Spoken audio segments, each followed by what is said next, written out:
Thank you all for coming to our International Women's Day event. You're joining BNJC. I'm going to introduce BNJC, talk a little bit about who we are, and then introduce our event and our fantastic speakers for this evening. So BNJC, with the generous support of the Bloom Foundation, is an organisation which is building a forward-thinking Jewish community in the vibrant seaside city of Brighton and Hove. We are currently in the process of building 45 new homes, which are just about to go on the market, a brand new synagogue, a nursery, and we are going to be the only fully kosher venue in Sussex. We're really looking forward to opening our doors this time next year, and unfortunately we'll be confined to Zoom until then. I'm really excited to be hosting this event this evening. My name is Natasha. I'm one of the trustees of BNJC. I'm a barrister who works in Brighton. This sort of event is very dear to my heart, empowering women in work, and it's going to be very core to what we do at BNJC as well. You can follow us on Instagram and Twitter and Facebook. Our tag is at BNJC Brighton. We'd love you to join us on this journey. So our agenda for this evening, we're going to hear from three wonderful women who are leading the way in research and initiatives to address gender equality in this time of COVID-19 and beyond. First up is Liora Bowers, who is the Chief Financial and Operating Officer at the Taub Centre for Social Policy Studies in Israel. Then we're going to hear from Jackie O'Reilly, who's a Professor of Comparative Human Resource Management at the University of Sussex Business School. And finally, Rose Reed, who is the Head of People and Culture at Brighton and Hove Albion Football Club. I'd invite you to, throughout the evening, please use the Q&A box on your Zoom screen to submit questions to our team, and hopefully we'll have time at the end for some of our panellists to answer your questions. If you do have any technical issues during the event, you can message us again using that Q&A box or email info@bnjc.co.uk, and one of the fabulous people on our team will get back to you. So I'm now going to introduce Liora Bowers. I hope it's coming up on your screen now.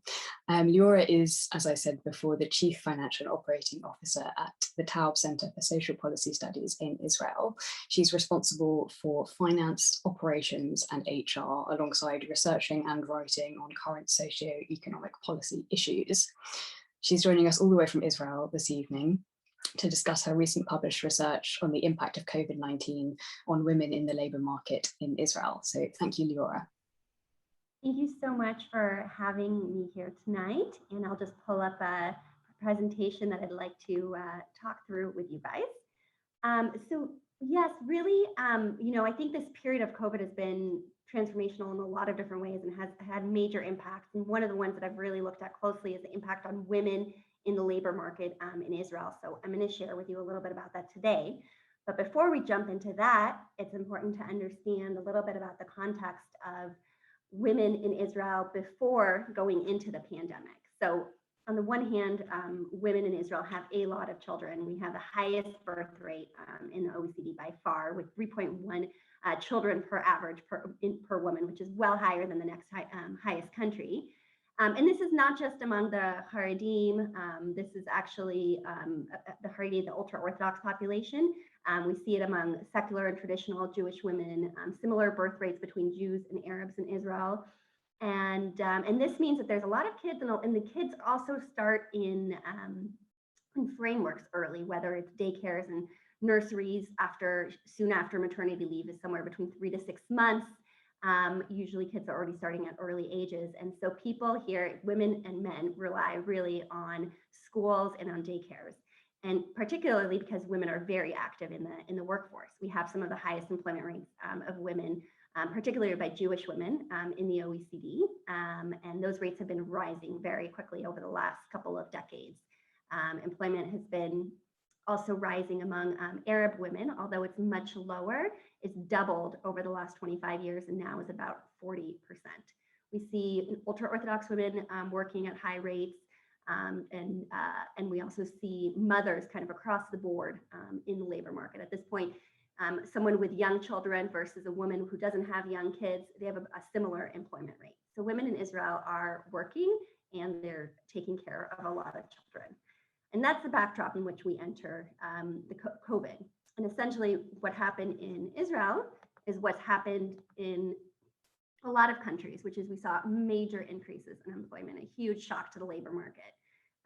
In Israel, that shock came in March with the first shutdown. The country's now had 3 shutdowns. We see here 2 on this graph, one that was in March, one that was in September, October, and one more that actually we're just coming out of now in January, which you don't see on this graph. But each of those lockdowns has led to periods of really high unemployment. We can see here that it reached almost from less than 100,000 people receiving unemployment benefits to almost 900,000 Israelis pretty much overnight in March. And that's part of the way that the government chose to do their policy here. In some European countries, governments subsidized wages for workers who had their hours cut. But here in Israel, we chose the approach of either all or nothing. People would either stay employed with their employer or they would be put on unpaid leave, at which point they could receive unemployment benefits. So many of the unemployed here are really people who are unpaid leave. And today, about half of today out of the lockdown, we're at about a little bit over 700,000 unemployed, about 450,000 of which are on unpaid leave. They're technically still affiliated with their employer, but most of them have been out for a very long time. So of course, this has had a major impact in terms of government spending as well. The government's really jumped in terms of welfare spending to try to support the population during this time, an increase of over 40% we see this huge jump in 2020 of welfare spending. A lot of that is unemployment. Some of it is universal grants to basically payments to all the citizens and also grants to the self-employed. And this has had a really big impact, in terms of not reducing poverty, but not increasing poverty. Israel already has a very high poverty rate, about a little over 20%, about 1 in 5 people live under the poverty line in Israel. And thanks to the government efforts during this time in terms of investment, the numbers stayed more or less the same during the pandemic. Still a lot of people living in poverty, but a lot less than would have been without the major intervention by the government.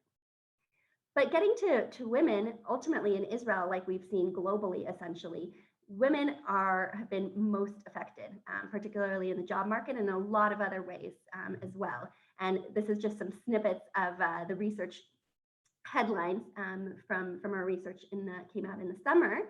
And essentially, Israel, like other places, has seen a she session, as they call it, more women coming out of the workplace. And so then there's a few different explanations globally of why this has been happening. And one of the ones that people like to mention, and it is a very common explanation, is the share of the industries that women are employed in. But if we actually go and we look at who has been affected in this in Israel, the share of women who have lost their jobs in the first lockdown, where we saw that major spike, is about 56% compared to 44%. And that's been across the board. We see that in all the youngest age groups, which have been even more heavily affected, and women particularly more than men, and in really across to retirement age. And what's been interesting, if you look at this graph, what pops out to me is that we see these spikes of unemployment during the 3 lockdowns, much higher for women than men. But in each of those times, women have returned. We don't see it yet. We don't know yet for February what the data looks like after the 3rd lockdown. But if it's like the first 2 lockdowns, we anticipate that women will come back into the labor market. So then that begs the question of why is it during the lockdown period specifically that women are losing their jobs at higher rates? And that's where kind of the explanation of the industries that women work in is a major factor. So is thought to be a major factor, and it has been a major factor globally. And I just heard a report that about 2/3 of job losses globally have been women. We've seen less than that in Israel, substantially less, as you see, but we still see higher job losses. Now, if we look across the industries at where women work in Israel, it's really kind of across the board at some of the places where there's been the highest job losses, like art and entertainment and food and accommodation, and all the way to very high rates in places where there have been very low job losses, like public administration, government type of work. So women are kind of represented, more and less in different industries and places that have been lost jobs and those that haven't. But what has been really disconcerting for me when I looked at this data was that across the board in every industry except for one in Israel, so 18 out of the 19 industries in Israel, women lost a higher share of jobs than they were in that industry. So what I mean by that is that if we look at, for example, the health and welfare space, women were 3/4 of those, 76% of those who worked in that space before the pandemic, but 83% of those who lost their jobs. And we've seen that, like I said, in 18 of the sectors of the 19, women lost more jobs than their share in that sector. So that's kind of leading to thinking that there's something going on, at least in Israel, that's beyond just the industry factor and what is causing unemployment. And this gets to ultimately women's position in the labor market. So going in, we know that employment rates were high, but we also know that the wage gap was quite high in Israel, at least on a global level, how much people earn monthly. Part of that is because of differences in work hours. A lot more women work part-time in Israel than men. A lot of it is difference in occupations. But ultimately, the wage gap is about 33% on a monthly global level and 17% on an hourly basis. So even once you kind of get down to the hourly level, women per hour earn less. And that's been a pretty stable figure for the last decade. That hasn't been changing. So women are, on average, weaker workers, both in terms of tenure, also in terms of wages, and also in terms of their positions. If you had to guess what share of women were in Israel were CEOs or senior managers, just take a second to think what share that might be. What we find is that's actually only 16% of women are CEOs or senior managers. And high tech, which we know is a very successful industry in Israel, also double earnings on average than the rest of the business sector. Women represent only about 1/3 of workers there. And that's also a sector that's been done relatively better during this time. It hasn't been nearly as hurt. They've been able to keep their operations going for the most part. So women in general are lower wage occupations, are less senior, and ultimately, regardless of gender, we've seen that the weakest workers are those who've been the most hurt during this period.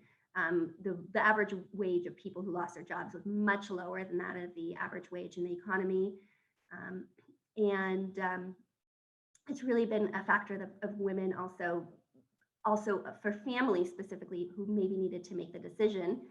We talked about of who's going to stay home with the kids during the 3 lockdowns that we've had, where schools and daycares were essentially completely shut down. If someone in the family might have to sacrifice on the wage side, it might more likely might be the woman. This has been this has had a huge impact here, where we really depend, parents really depend on daycares and schools, and also grandparents who during this period were really not able to help and be as big of a part as they usually play in terms of childcare for families here. If we look across some of the different sectors, we like to often divide our data by ultra-Orthodox, non-ultra-Orthodox Jews and Arab Israelis, because there's very big differences in terms of their characteristics, economics, labor market, education. We see that before the pandemic, these were some of the high, particularly for non-Haredi Jewish women, really high employment rates. But after going into August, which was comparing it to August 2020, which was already a period when there wasn't a lockdown, so a number of workers had returned, we see that across the board, there's been a similar 3 to 4 percentage point drop in employment rates for women in Israel. And unfortunately, that's also taking us further away from the government's goal for 2020. They had set this goal quite a number of years back for what employment levels would be or should be the target goals. And this has had a major impact over the last years of this expansion into the labor market, because it's really helped increase like GDP per capita and standard of living. Weaker populations have been entering the labor market. And so this is really a step back from some of the government's targeted goals in terms of employment. But what I would like to say is that, there are some challenges, and there's clear challenges that I think we see emerging from this. There's also some opportunities that I just like to touch upon briefly. So one of those is this work from home. I really see that as a huge potential change in terms of what we were talking about earlier, both in terms of employment and also employment rates, but also wages. I think the trend to working from home and the real move towards that, particularly in certain sectors like high tech and business administration, which are some of the highest earning sectors, I think ultimately has a potential to draw women into those sectors who perhaps in the past were less interested because of the difficulties in balancing work and life with these demanding jobs. But now that essentially society has gotten really used to work from home and companies have had to adapt to that much faster, I think both for men in terms of balancing up and changing of gender roles and having them be more involved in families, and for women to be able to work in some of the demanding, time-demanding sectors where they have that flexibility of when and where to work, is going to make a major difference. And we see here, in fact, in this figure, that more women were working from home than men in the September-October period. This was the second lockdown in Israel. And especially for ultra-Orthodox Jews, that's also a very, very positive trend in terms of showing connectivity and ability for women with a lot of children to still be able to work from home during this period. But of course, this has had a major toll on women. And we at the Taub Center, we have done a study. We have an early childhood initiative that looks specifically on issues of early childhood. And we surveyed parents in each of the 3 lockdowns, and can continuous to see how they were doing and how they were managing in terms of parenting and their emotional well-being and their children, how they were using their time. And what we saw, and this is parents of young children under age 7, is that mothers specifically have experienced extreme stress during this period. This is from the second lockdown, September, October. We see that 60% of mothers reported feeling daily or almost daily exhaustion, about half daily or almost daily stress, 13% depression on a regular basis. And then these symptoms, while are also manifesting potentially in other ways in terms of physical challenges. They had difficulty sleeping, nausea, a loss of appetite. And this is challenges for a lot of women who are both, either because there's financial strain, and there was also the strain of caring for children and dealing with education during a time of trying to also get work done. So it's been a challenging period for women. And I think what we can kind of overall take from this is that this downturn has been extreme. Women specifically during the lockdown periods have been losing their jobs at higher shares. They seem to be coming back, which is a positive. But the long-term implications of it in terms of their reductions in their tenure and perhaps coming back at lower wages than before, and also just the mere stress of the period is going to be something that we're going to be dealing with for quite some time. Thank you.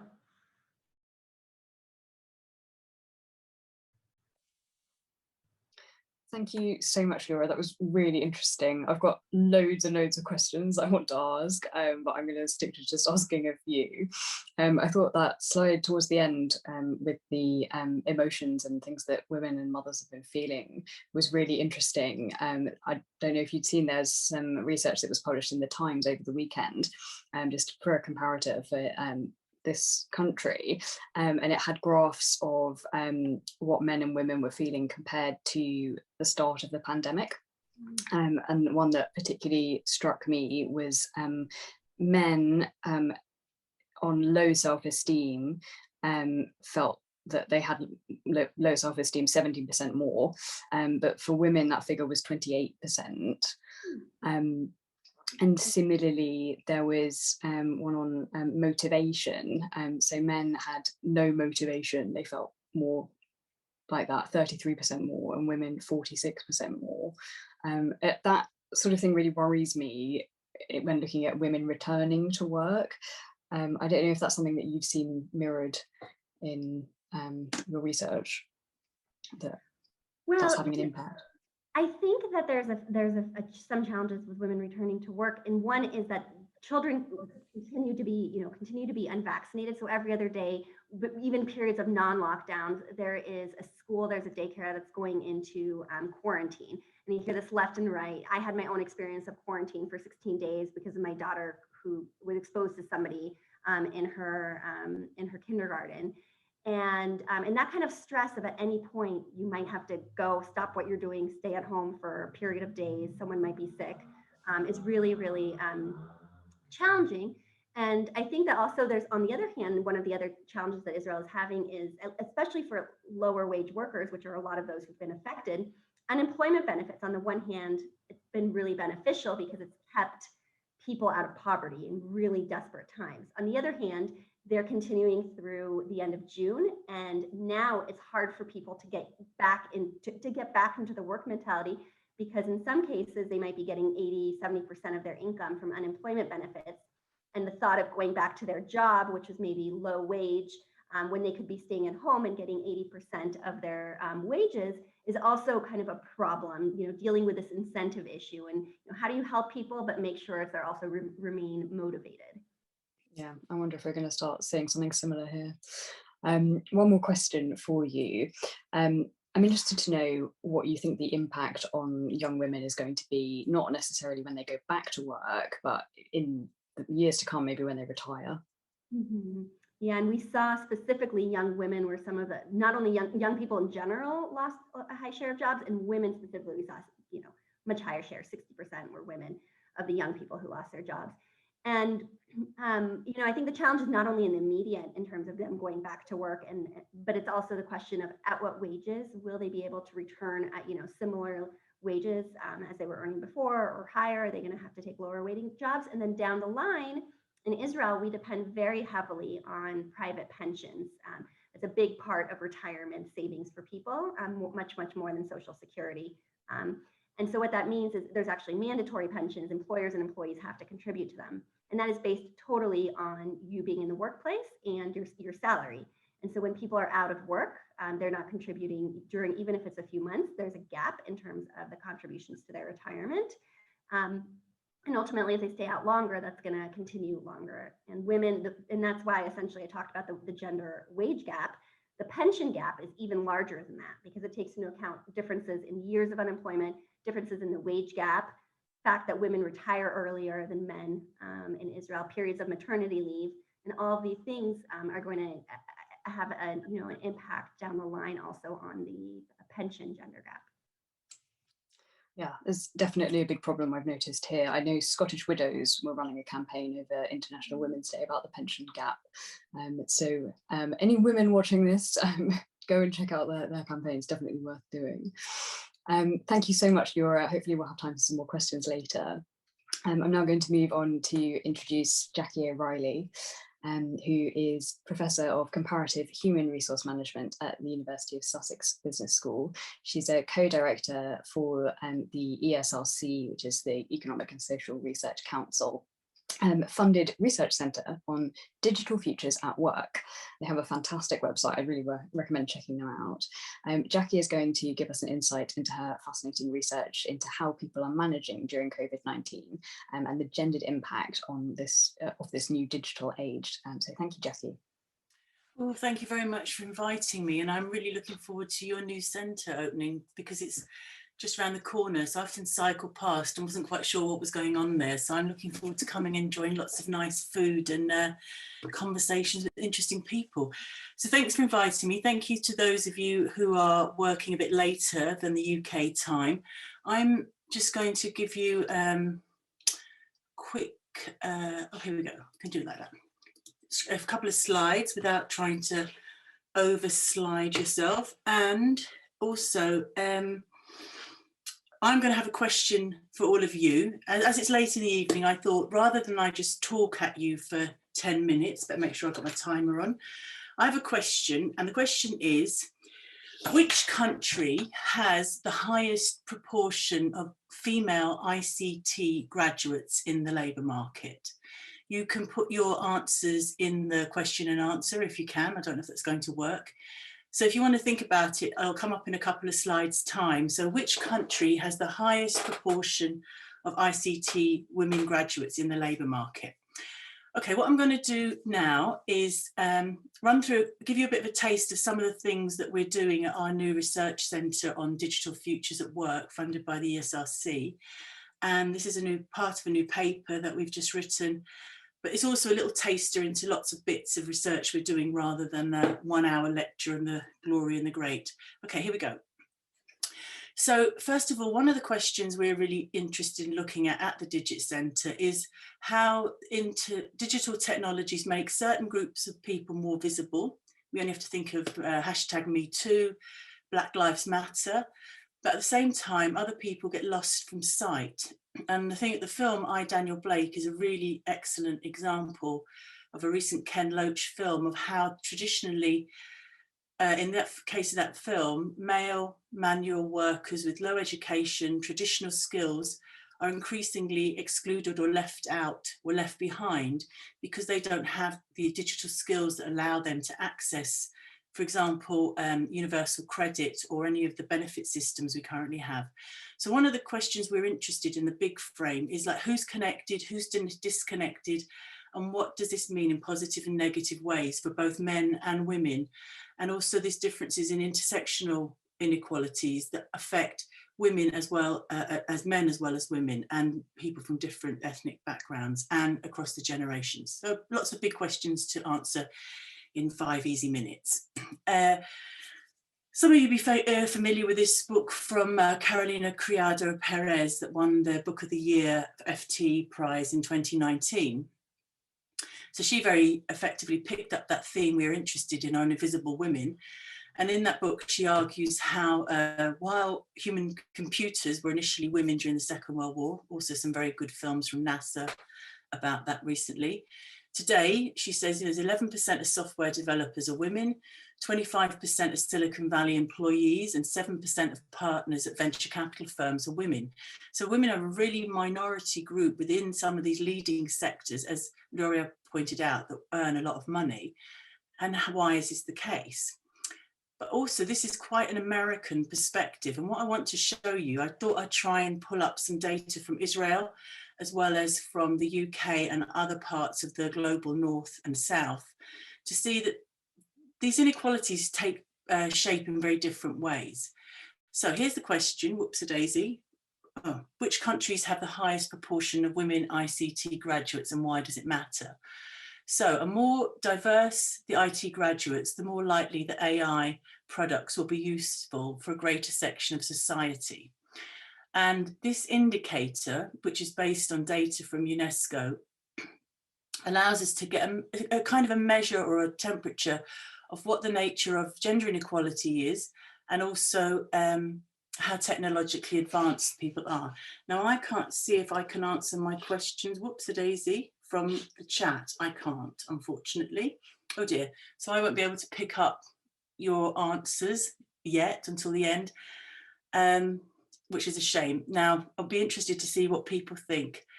I assume a lot of people will say America has the highest proportion of female ICT graduates. Well, as you can see, oops, let me see if it, no, still won't let me look at it. Okay, what we see here, very surprisingly, this is data from UNESCO that's been used by Tortoise Media in their Global AI Index.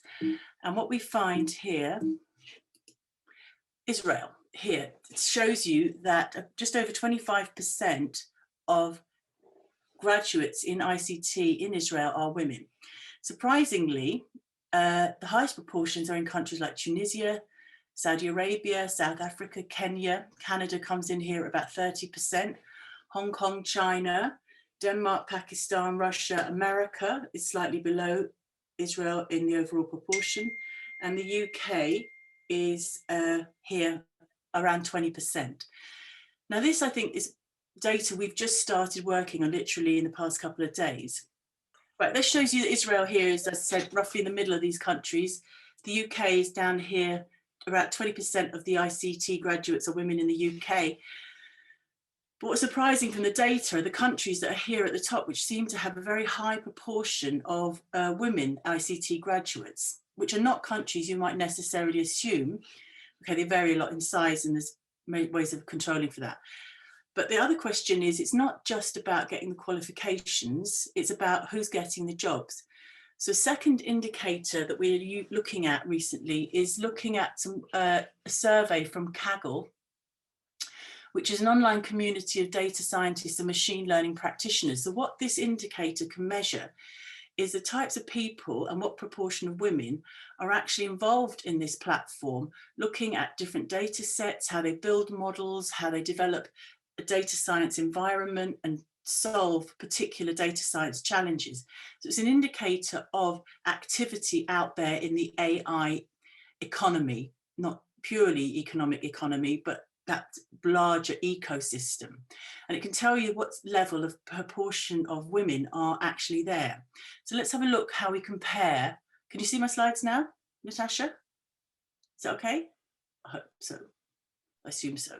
Yes, we can see them. Thank you. So what does this graph tell us here really simply?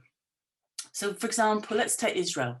So we have about 27% of ICT graduates that are women in Israel, but we have around 15% who are active in this AI community. In Saudi Arabia, you see a lot of women are qualifying here, but a very small proportion are actually employed in it. Tunisia has better rates of return here, and the UK, as you see down here, has a rough equal return of the women who are getting these qualifications are actually active in these communities. Typical, my son wants to ring me to help him with his homework, no doubt, right in the middle of this. I haven't told him not to do that, but never mind. There you go, work-life balance, boundaries. The point being, countries have very different rates of return. Here we see Denmark seems to be apparently lower rate of return than you'd expect. So some women in some countries are not being able to translate the qualifications they are obtaining in these sectors into actively engagement in this ecosystem, in economic sphere at all. And that, I think, is a really interesting question. And there's some countries who are clearly doing better than you would expect, and we don't really know why yet. But it's this block between education and actually being able to translate your qualifications here that I think a lot of work could be done in the future to understand where that's happening and why. Okay, here's the US, they're doing slightly as good or better than the UK. Here's China, a lot of educated people, but not working so much in the sector. Right, there are, the reason I wanted to show you that is, one is to make some link with what's happening in Israel, how it compares with what's happening on these two small dimensions across the other countries in the world. Right, this is going to be a quick run through because I've only got a couple of minutes left. So what types of tech are we seeing accelerating? So on one hand, we see high-end tech and data analytics, which is the kinds of people I've just been talking about there. We also see low-end tech. So this is a picture of somebody like my window cleaner who manages his window cleaning rounds through his app on his phone. And there are lots of low-end access jobs that new technology is enabling through these platforms, whether, as Liora mentioned, working from home. We know about 30% of people in the UK are working from home. How long that will continue or not, we don't know. And one of the big differentiations is when firms decide how much investment they want to make in terms of capital infrastructure, or whether they are able to benefit from the labour intensity that in some cases may be low level labour intensity, often where women are more likely to access some of those jobs. Some of the characteristics quickly I'll run on to about the pandemic. We talked about our frenzied, erratic, unequal and creative. Because I've only got a couple of minutes, let's have a quick look on some of the characteristics we've observed with firms we're working at. One large retailer in the United States has actually employed, since I did these figures, 450,000 new recruits in retail since March. In the UK, we've seen 10,000 delivery jobs at Hermes turn up. We know e-business has gone up 300%, and there's been a massive expansion and frenzied acceleration of activity, often creating jobs in particular sectors up until recently. We also know that the development of these digital technology opportunities is quite erratic, and we talk about it in a book we published in 2018, and here's an indicator of how it's distributed across Europe, where there is support for digital startups. You can see how these are clustered in particular types of cities and regions, with a great gap, say, towards the east and some parts of southern Europe.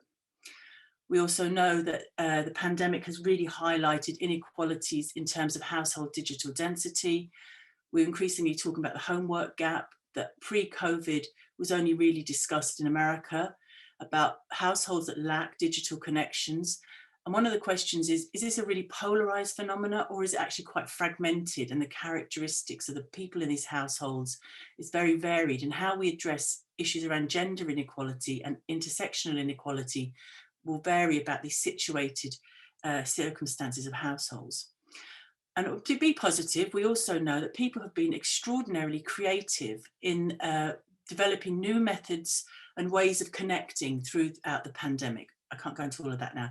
What I want to do is, the last thing is to bring you briefly to a kind of complete opposite end of the method spectrum, looking at more autoethnographic studies we've been doing for about a year now, where households try and pick up on some of the things Liora mentioned in her quantitative analysis about how people are feeling about managing through lockdown.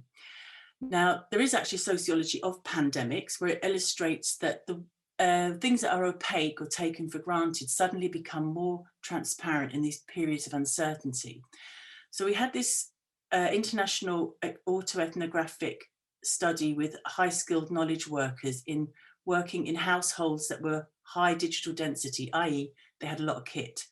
And there are three main findings that come out of that. One, there's been a massive intensification and exhaustion of work and domestic identities, which is some of what Liora touched in her quant study there. We launched into this project with great enthusiasm and naivety and optimism. Let's capture the moment. And my colleagues in China said, we don't want to have anything to do with it. We're exhausted.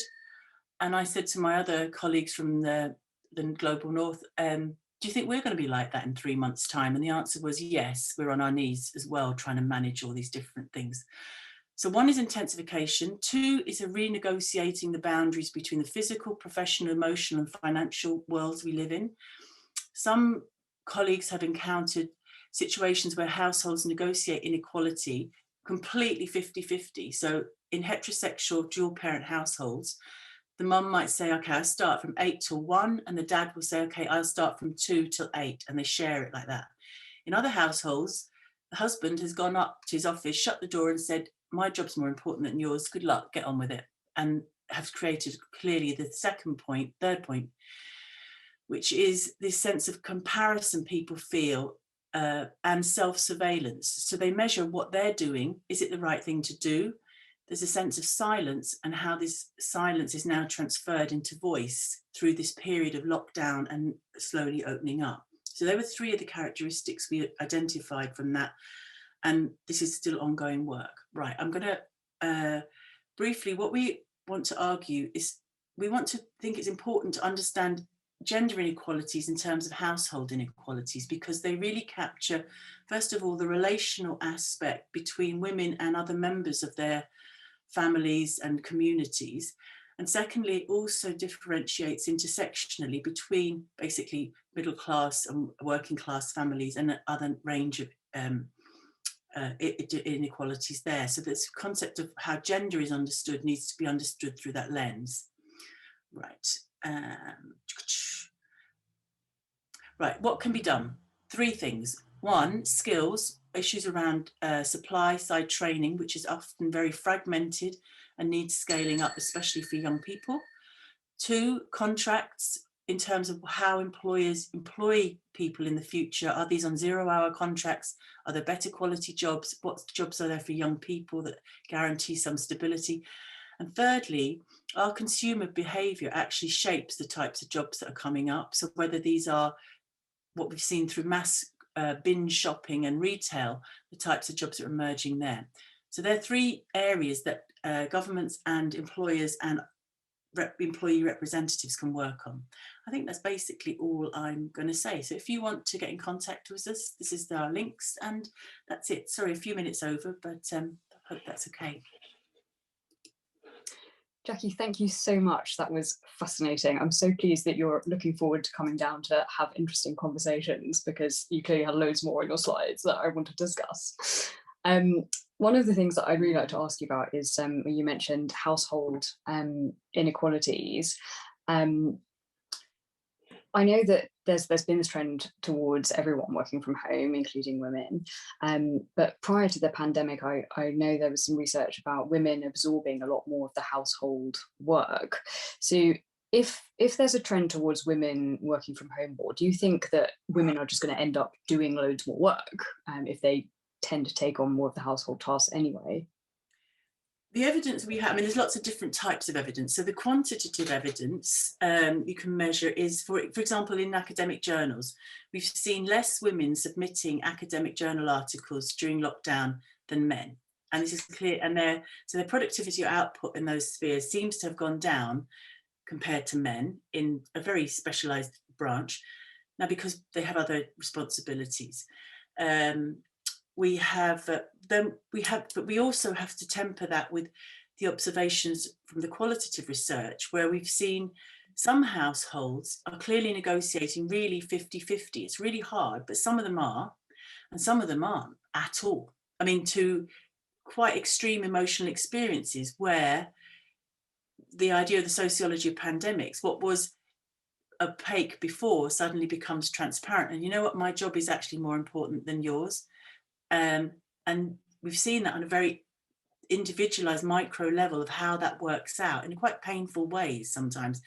So overall, the objective evidence suggests that women have been negatively affected by this in terms of their ability to keep up in the work sphere, because the assumptions are that they have to look all the domestic tasks as well.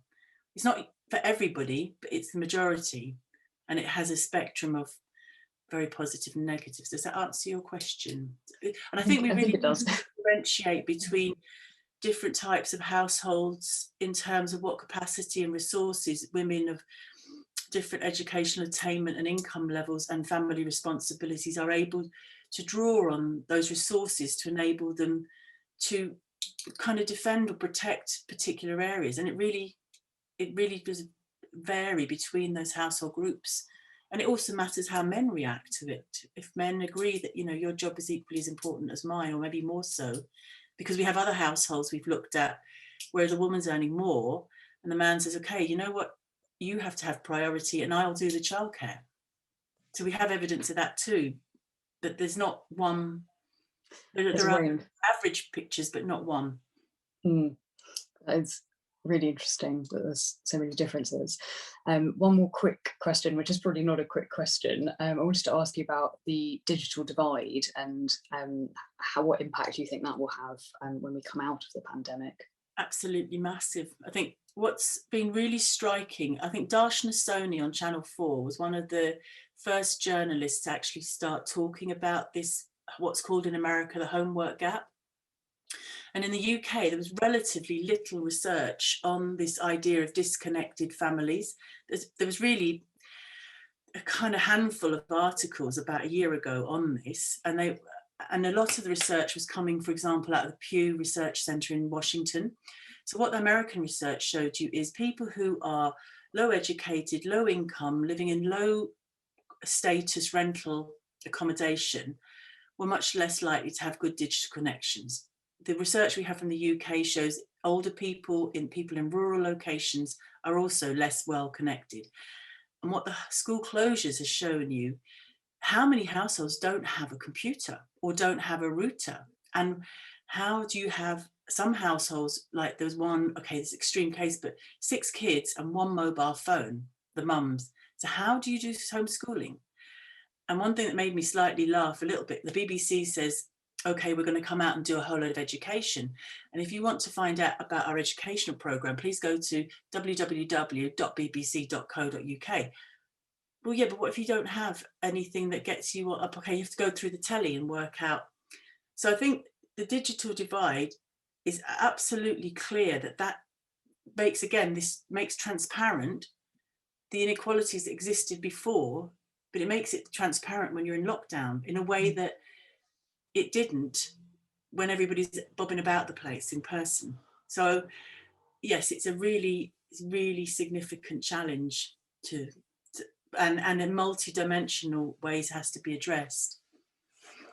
Definitely, thank you. I'm sorry to stop you there, but we do have our final speaker, so thank you very much, Jackie. That was really interesting, lots more to talk about there. I just apologise that the slides were a bit stuck at the beginning, and to say thanks to everybody who said what was China, Sweden, India, UK. You got it wrong, but never mind, good luck. Come and check us out. I was just going to read them out. You've prompted me. Oh, sorry. No, it's perfect. Thank you very much. And a reminder to everyone to keep writing your questions into the Q&A box if you have them. So finally, we're now going to move on to Rose Reed. Rose is Head of People and Culture at Brighton and Hove Albion Football Club. She's got over 25 years of experience in HR and 12 years working within the professional sports industry. Through Rose's initiatives as part of the club's equality agenda, the Albion have launched their Aim High programme for female inclusion. Supported by a first of its kind collaboration with Women in Football, the programme is designed to identify and address the barriers to inclusion, with the ultimate aim of promoting gender equality in football and beyond. Rose is going to discuss how she and her team are working to close the gender gap in football. So thank you and welcome to Rose. Oh, thanks, Natasha. And thank you for the invitation to speak on the panel this evening. It's been really interesting listening to Jackie and Liora. So as Natasha said, my name is Rose Reed. I'm Head of People and Culture at Brighton Hove Albion Football Club. I've been here for nearly 11 years and I've worked in HR for around 25 years. I think I stopped counting at 25. And it's a bit of context as to why I'm really passionate about female inclusion. I left home when I was 17. I had my first proper grown-up job in London when I was 18, and I had my son when I was 20, so I was quite a young mum. And my life didn't really follow the same pattern as other people in my age. So quite often I was out of sync, if you like, with my peer group. And that meant I had to learn to be quite resilient at a young age and to sort of stand on my own 2 feet. But when I look back at the journey from that 20-year-old young woman to where my career is today, what's clear to me now is that each step that I took on my journey was never from a place of supreme self-confidence or huge amounts of self-belief, like far from it. It was always on the back of encouragement and words and belief of other people. And there were lots of men on that journey, but many of them were women. And as it's International Women's Day, it seems only right to talk about the women today. So a few examples of some key conversations in my life. So my auntie Christine, who sat down with me when I was 22, I was a single mum, I was working 3 jobs and I had £50 left a week to live on. And we brainstormed at her kitchen table about how to get me off the benefits trap and how I could build a future. The second person who had a big impact was my boss, Jackie Flavel, who was my boss in my late 20s, who encouraged me to go to university and to get my CIPD qualification, which proved to be a real lever in my HR career. And at the time, I thought she was crazy. I was like, I can never go to university. I'm nowhere clever enough. But I did. I went for 4 years in the evenings and I worked full time and I got my qualification. And more recently, Michelle Walder, who is the chair of the Women's Football Club here at Brighton and is also on the main board. And Michelle's been a real champion of both the equality work, but also she's been a real kind of brilliant advisor and a real champion along the way. And I am the most senior member of staff, female staff at Brighton Hove Albion. And obviously everyone knows that when you're in a male-dominated world, the higher you go up the pyramid, the more lonely it can become. So I'm very grateful to people like Michelle who have given me the confidence to push on. And I've got many friends and professional colleagues, some of whom I think have tuned in this evening, and at least 2 of them gave me a pep talk last week about doing this talk because I was quite nervous. So I'm really grateful to them. You know who you are. But the common denominator, and the reason I've said all of that, is that all of these people saw potential in me that I didn't see in myself. And that's sort of informed quite a lot of the work that I'm doing here at Brighton. Now, in terms of Brighton Hove Albion as a football club, obviously most of you might know, but you might not. So our men play in the Premier League and our women play in the Women's Super League. So both of our professional teams are playing at the highest level of professional football. We employ nearly 1,000 people, and the split across male and female on the employee side is 75% male, 25% female. When we look at our fan base, the split is roughly 80% male, 20% female on the men's game. And the women's game is far more inclusive and far more weighted towards female fans, with 55% female and 45% male. But overall, we have some way to travel before we attain real equality and female inclusion. So how are we going to address the balance? Well, there's loads of things we're doing, and it was quite hard to pick out bits to talk about tonight. And obviously all of this work is part of a much wider equality agenda, and lots of these things fit together in like a spider's web, really, that crosses over into all the different protected characteristics under the Equality Act. But I'll hone in tonight on the female inclusion parts. And when I talk about female inclusion, we're not just talking about increasing the number of female employees, but also talking about increasing the number of female fans, and increasing the number of females who are participating in our community programmes. We've got a brilliant charity, Albion, in the community. So in terms of what we need to do, we firstly need to find ways to help women in our workplace to achieve their full potential. So let's look at the women we already have and look at how we can develop them. The second thing we need to do is to understand the barriers to the inclusion and equality and participation and try and remove them. We also need to look at ways to increase the number of women engaging with our club, either as fans, participants or employees. And we also need to involve men in the solution. So in terms of how we've gone about it, obviously Natasha spoke a moment ago about our Aim High programme. And our Aim High programme began as a simple conversation. It was a workshop for women that we invited the women from the club and the charity, and Michelle and I led the workshop. We shared some stories of our own experiences of working in football and in our careers, and there were lots of examples of how it's felt to turn up and be the only female voice in the room, be it in boardrooms, in meetings, and you know, in life. And we also recognised on that workshop that there are many different experiences that obviously are unique to women that affect their careers, but those experiences also affect how they feel while they're at work. So having children and how that makes women feel, not having children through choice or otherwise, returning to work after maternity, caring for older family members, the menopause is something we've spoken about quite a lot recently. And we've also recognised that not all women want to climb the ladder, but all women have a role to play in championing and supporting each other.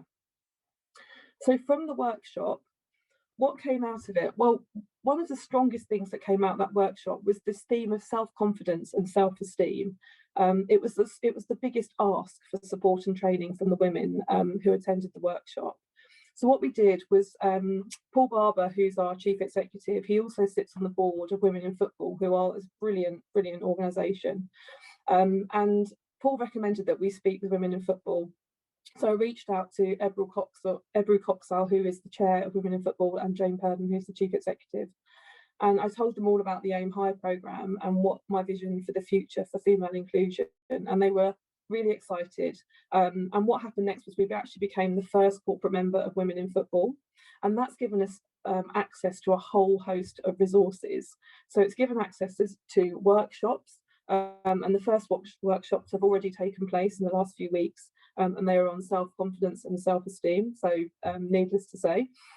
We've also accessed through the leadership programmes, and we have 4 women starting a leadership programme next week. There's networking opportunities, and down the line there'll be mentoring as well. Now, in terms of understanding the barriers to inclusion, we've looked at inclusion through as many different lenses as we possibly can, but some examples are, so first of all, we've looked at our policies, And we've asked ourselves, how far do our policies enable inclusion? So do they support what we're trying to achieve? And one of the most recent examples, for example, is obviously we have a maternity policy, as most organisations do. We have enhanced maternity provisions, but we actually have gone a bit deeper, and we've started to build a maternity policy toolkit that sort of sits alongside the policy. So the policy is very much kind of nuts and bolts and the rules and regs and the law, etc. But what this new toolkit will do is to really explore the human dimension of maternity and all the different factors that can affect how women feel. So it could be ensuring that when women return to work, there's a proper exploration around technology. So we had a great example recently where I bumped into a returning mum in the corridor, and I said, "Oh, how's your first day back?" And she said, "Oh yeah, it's going really well, but I feel like I'm in an alien world." And I was like, "What do you mean?" And she said, "Well, I went up to my boss and said, oh, I need to have a meeting with somebody." And he just said, "Oh, just do it on Teams." And she's like, "I have no idea what Teams is." And because she went on maternity before COVID struck, she simply hadn't been part of this kind of suddenly everyone getting to know Teams and Zoom. So what we took for granted was actually something that made her feel quite, she lost a bit of confidence on her first day back. And we think we can do a lot more around, offering people buddies, acknowledging people are anxious when they go on maternity or when they come back, and thinking ahead to the return and managing in a much better way. And we've also looked at branding. So we're looking at, how does our language and our imagery and the way we project ourselves internally and externally, how are we showing up to women in the business and on the outside? Does our language inadvertently appeal more to men without us realising it? Are we using language that is more masculine than feminine? How inclusive is our imagery? And does any of this preclude women from applying for jobs, for example? So if we're pushing out adverts, are we using language that actually is more appealing to men and is actually switching women off? So we're doing some work on that. We've also looked at our match day experience. This is something that's happened not so recently, this is further in the past, but traditionally, those of you familiar with football will know that it's a pie and a pint was the way to go back in the day. But now our concourse offering at the stadium is far more diverse, and it appeals hopefully better to women. And I know it's I don't want to be generalistic, and not every woman likes prosecco and wine, but not every woman likes pints either. So we now there's a much more women-friendly offering, if you like, on match day, and a much more diverse offering in other ways as well. Football is a very safe place to come. You should be able to come to football and be free from any form of discrimination. But where discrimination does occur, or where there are instances, first of all, we're a club that speaks out about discrimination and takes firm action. We also have clear avenues to report discrimination, and hopefully the women who are part of the football family, if you like, have confidence that when those complaints are made, we follow up, we deal with them, and we give them feedback. So that there's confidence that there's a culture there, that it doesn't fall on deaf ears, and that complaints are taken seriously. The other thing we've done in recent years is we've introduced free sanitary products for women. So nobody ever needs to be in a situation where they come to a match day experience and their match day is negatively affected by anxiety around periods. And that's particularly for young women, maybe who are coming to football, maybe with a relative, a male relative, or a brother or whatever, and maybe that get caught out by periods. And we all know that the anxiety that can cause. So we've hopefully put pay to that anxiety by providing free sanitary products. The other thing we're looking at is our buildings and the environment in which we all operate. And at the training ground, we are building this incredible multi-million-pound women's hub that also will have a community element to it as well, to provide the best possible environment for our women's team to train on the same par as men. And as part of that buildings design, again, talking to women, having conversations about women returning from maternity leave, and so saying, what sort of things have you found? What do you need? And one of the things we're going to do is ensure that we've got a room where women can go privately, and if they're breastfeeding and they can extract milk, Now, currently we work in an enormous stadium, and the training ground's pretty big as well as it is. And there's plenty of nooks and crannies and referees' changing rooms and all sorts of places where women can go if they need to, but it's not a dedicated space. So the new building will have dedicated space, it will have dedicated quiet room. And also it's simple things like having a fridge. Nobody wants to put their expressed breast milk into the same fridge as, Dave from accounts has his milk for his tea. So it's things like that. But again, we sort of laughed about it, but it's also something that can affect women's confidence. So it goes back to that confidence thing again. And there's other little things as well, like when you talk to women about the design of buildings. So say, for example, you have a pool area and that you're a physiotherapist, a female physio, and you need to go into the pool to do rehab with somebody. Let's make sure that the changing rooms for the women are not miles away from the swimming pool, for example. Let's just kind of think about the impact of the building on women. The other thing we've looked at as well is kit. So it might surprise a lot of people who aren't familiar with football to know that up until a few short years ago, women in football wore men's kit. That's just the way it was. But we now have women's fit kit, and it's still a relatively new thing. And recently we've done a survey with our younger female academy players about how they feel about wearing white shorts. And it won't come as a massive surprise to any of you to learn that they don't feel massively confident about wearing white shorts and would rather wear darker shorts. So it's something that we're looking at for next season. And again, it's that concept of confidence and voice. The other thing we're doing, the last example on the barriers to inclusion, is leadership. So one of the things we're doing at the moment is we're really sort of up in the ante on self-awareness amongst our leaders. And we're currently undergoing some psychometric testing to understand our blind spots as leaders. And this will feed into some inclusive leadership training, which is going to happen later in the summer. And across the piece and across the football club, we have equality training as mandatory, which includes unconscious bias training. So we're doing all we can to really nurture and create a culture where this equality is kind of embedded in our DNA. But the more we reflect back and the more you delve into this work, it's really, really clear, and hopefully I've illustrated it there, but there's a real inextricable link between the barriers to inclusion and self-confidence among women. And once you start to really explore these barriers to inclusion, you start to increase self-confidence. So hopefully the combination of that work and the combination of the Aim High development workshops and the leadership training will work hand in hand to address that.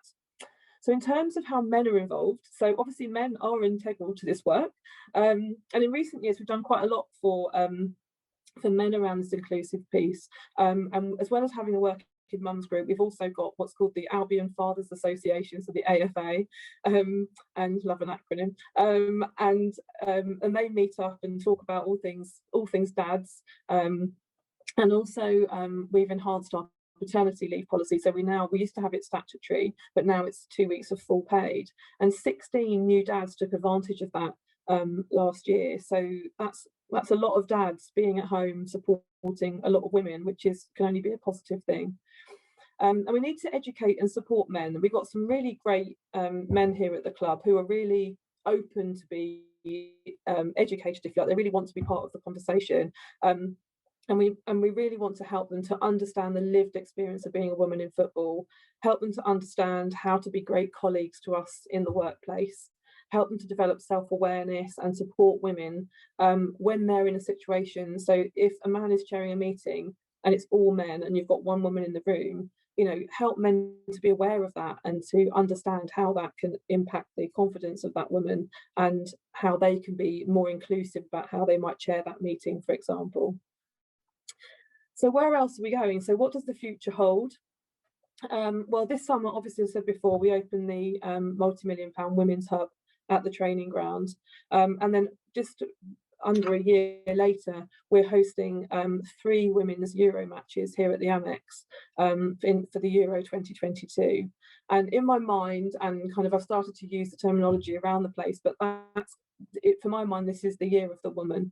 And I think from cutting that ribbon in the women's hub until kick-off from the Euros 2022, it's a fantastic opportunity for the club to showcase what we're doing on female inclusion.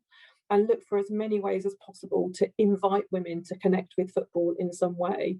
And I feel really strongly about the power of the invitation, and we mustn't underestimate the power of inviting women when you're talking about female inclusion. So inviting women to watch games, inviting women to participate in community programmes, inviting women to events, or staging events here at the stadium and inviting women in, inviting women to play football. A lot of women age 50 plus are now starting to play football and playing short-sided games, and they're discovering new friends, rediscovering fitness.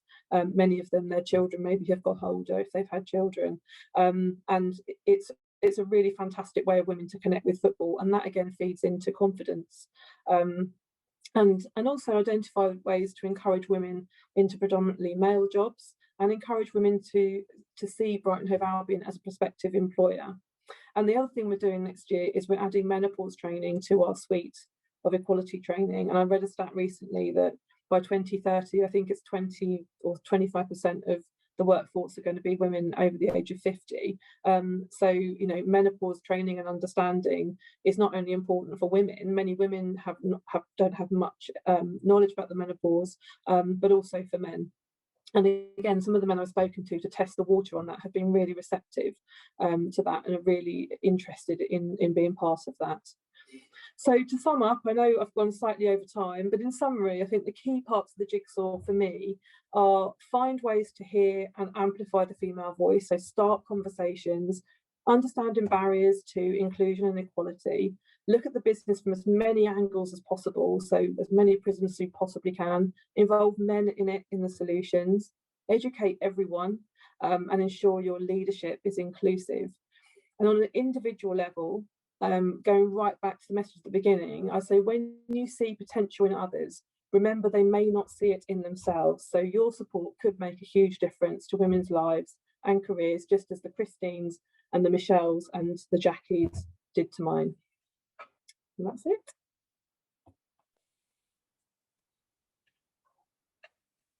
Rose, thank you so much. That was really fascinating to hear, and really lovely to hear you talk about the women who raised you up in your life. I know there are some of those women for me on the call as well, so thank you to them as well.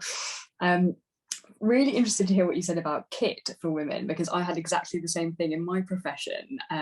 There is only kit made for male barristers, and last year we had the first women barristers outfitters set up. It was really exciting. So it's really clear that like confidence comes from all those little things, I think. What I wanted to ask you before we move to a panel discussion is, to what extent do you think it's particularly important for prominent football clubs like Brighton Hove to be leading the way in doing this work and showing people how to do it? Yeah, I think it's so important, and I think we have such a massive opportunity, and particularly with the women's game, because a lot of people have said to me, oh, if you have a fully, if your stadium is full, how on earth are you going to redress the balance? If you have more men than women in the main stadium. But I think with the women's game, we've got a huge opportunity. And I think football, the minute you put football in front of anything, everyone switches on and their minds, light up. And people are interested. So I think we've got a real responsibility and a real opportunity to use football as a platform to become a shining light for inclusion, much like the players are showing their support for racial equality by taking the knee.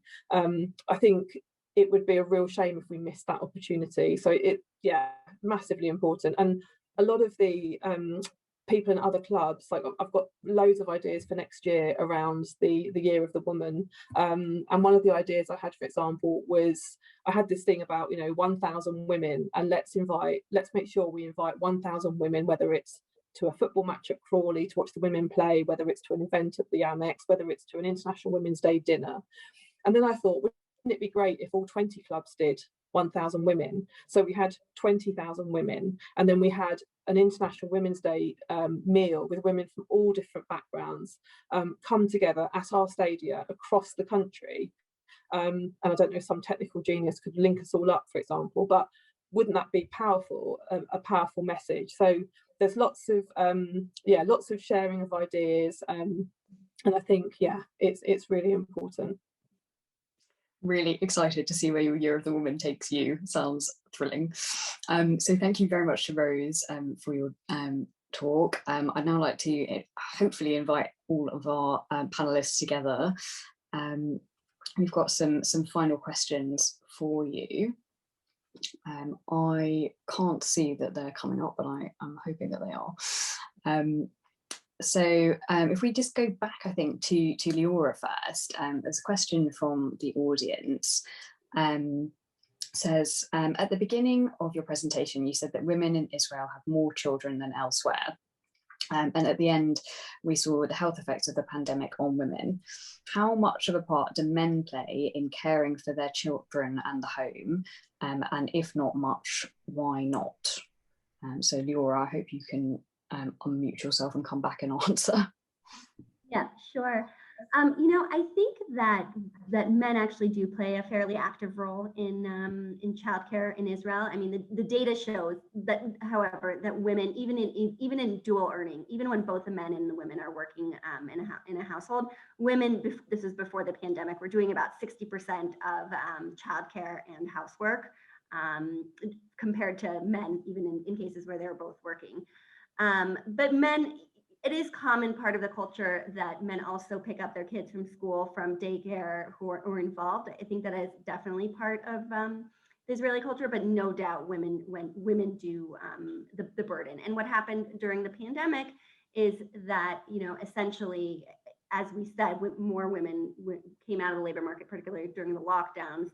And in those cases, women certainly did a lot more work. But some of the preliminary data, like one study that looked at changes in hours of housework during the pandemic, actually did show some positive news in that way. In places where both during the March lockdown, in the houses where both men and women were working, both were working part-time or both were working full-time, the men took on a greater share of the childcare and responsibilities than women. They added more hours. Women were still doing more, but men added more hours. And that makes a big difference. And also we also had some cases where men for the first time became the primary caregivers because their wives were essential workers. Maybe they were pharmacists or doctors, and they were going out to work, and the men were home taking care of the children and dealing with all their educational needs as well. And that's a big deal because in Israel we don't have paid government paid paternity leave. So it's unlike other countries in Europe where that's become a bigger factor. This idea of men being the primary caregiver and the woman being at work is really new. And we saw this for the first time in some households. And I think that that's going to have a big impact on gender norms as well.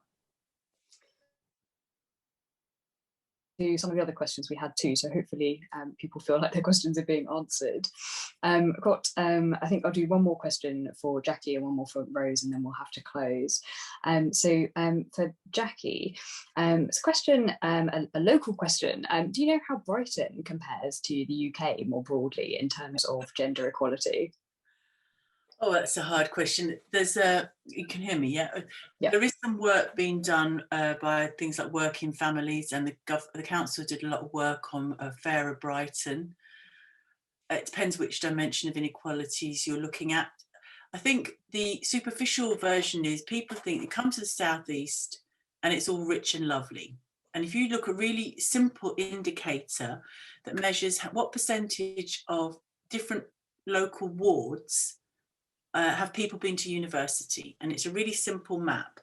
The closer you get to the sea, around Hove, it's about 70% of people living in those neighbourhoods have a university degree. And you go up the Lewis Road to Moulscombe and it's 20%. So there's a massive educational division, and it looks basically like that. Oh, sorry, yeah, it's just the Hove section near the beach is really wealthy, highly educated, and as you move out, it becomes much less educated on that simple measure alone.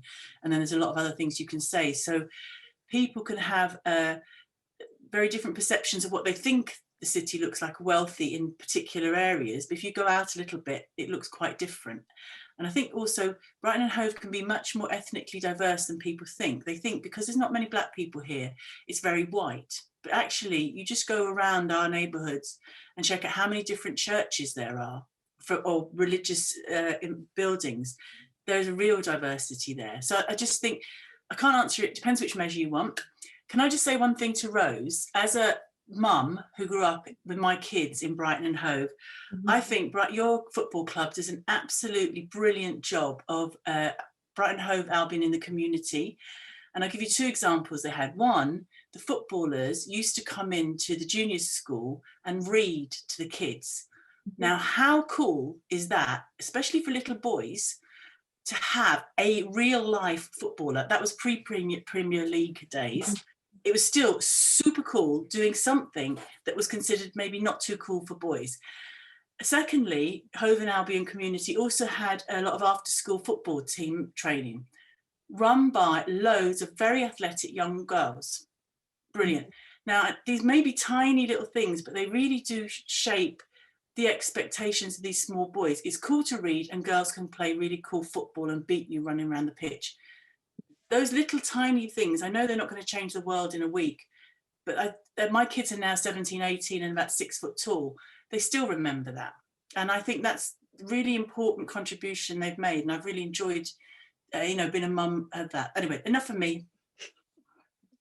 Thank you. Thanks, Jackie. That's really great to hear. Final question to Rose. I want to end on something that's inspiring. What would your advice be to other women in male-dominated fields who have perhaps felt a bit unsupported in the past? What would your advice be for them to do? I would say start a network.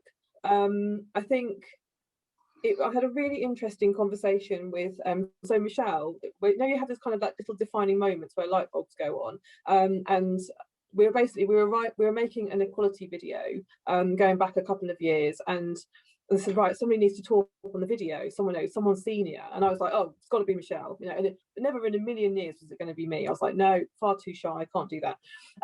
So Michelle was roped in, and she did it absolutely brilliantly and word perfect. And afterwards I was like, oh my god, how do you do that? And she's like, oh, I don't find it any easier than you. And then she said, we have a responsibility, we have an opportunity and we have a responsibility. So, and it kind of really resonated, and I just thought, actually, do you know what, you're so right. So I think that was maybe a kind of moment where I thought I need to step forward and start to be part of the solution, and really kind of embrace that responsibility. So I think, just starting networks, and they can just start small. Like I started a little Teams conversation with a few women, around menopause, just to start chatting to see how people feel and what their experience is at work. And people really appreciated it. So I'd say that's the first thing is find your champions, and also I'm really lucky here. I've got a really good champion in Paul, and a really good champion in Michelle. So I've got kind of 2 high level, board level people who are supportive of the work, and network also in similar organisations as well. So pick the phone up and speak to your counterparts, and tell your story as well. That's the other thing, is the more I've talked about my story, more people have said, oh my god, I didn't realise that you get really nervous presenting. I was so nervous about tonight, but they're like, I didn't realise you got nervous at presenting. So that then says to them that it's okay to be nervous, and I'm not some superhuman person, neither is Michelle. We're all just like each other. We're all women trying to make our way in the world. So yeah, that would be my advice, if that helps. That's great advice. Thank you so much. So I think we're going to have to draw to an end there. I'm sorry to everyone who's watching. We've run over a little bit. Thank you to all of our fantastic panellists, Liora, Jackie and Rose, for joining us, and for sharing your incredible work, all of you. It's certainly made this a fantastic International Women's Day for me. I'd like to invite everyone who's joined us this evening to keep following BNJC's exciting journey. You can follow us, as I've said at the beginning, on social media. We're at BNJC Brighton. You can also sign up to our newsletter on our website if you just Google BNJC. They are great newsletters, and they even come with recipes from our chef-to-be. So look out for those. At the end of this event, you're going to be directed, I hope, to an event survey. So it'd be really great to have your feedback if you're still with us. That's it from us. Thank you very much for joining us, and enjoy the rest of your evening, everyone.